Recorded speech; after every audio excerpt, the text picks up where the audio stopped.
For this next texture, you're going to shade fur. This is going to be very similar to what we did with the grass, except you're going to overlap it a lot more, and it depends on the length of the fur. So again, you're going to push it down and kind of flip up.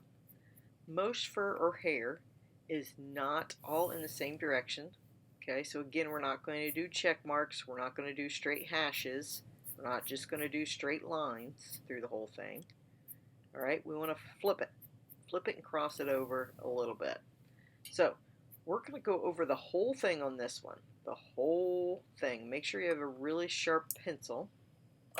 Pull it out just a little bit. So similar to the grass, but we're going to go over the whole thing. So if you were doing the fur of a cat or a dog or a rabbit, any animal that has fur, okay, you need to look to see how long the fur is. So if it's longer fur, you're going to do longer flips and lines. But again, you don't want them all super straight. So you want to cross it over a little bit. Nobody's hair is perfectly combed, at least no animal that I know of, since we're practicing these for our animal drawings. So this video right here is a sped up version. So please don't go this fast, but just to kind of speed it up so you can see how I filled in the whole area.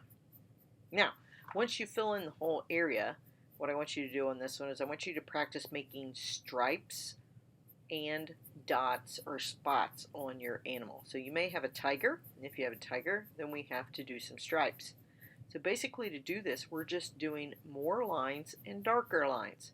So it's the same pencil technique where we're still flipping it. Okay, we're not shading over the top of it. We're not using our blending stump. You're just flipping, but more lines. Remember, the more lines you put, the darker the value will be. So we want this area to be darker, so we're adding more lines. Plus, we're going a little heavier with our pencil pressure. So when you make stripes in an animal, look at the stripes on an animal. They're not straight across. Some of them come up a little higher in one area, or maybe even thin out towards the end.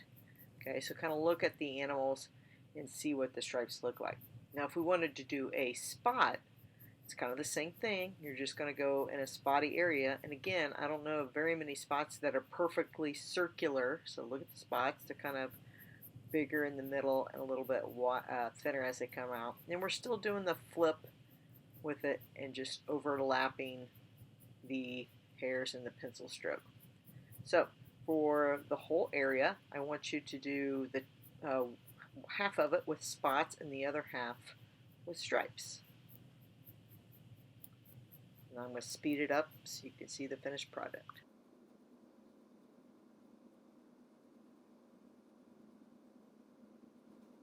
So again, for this one, you're going to cover the whole thing with fur over the whole area.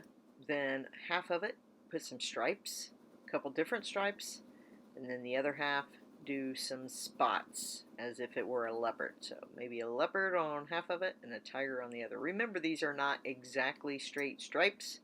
And the same thing with the spots. We're just going over them to make them darker. So that's how you do fur.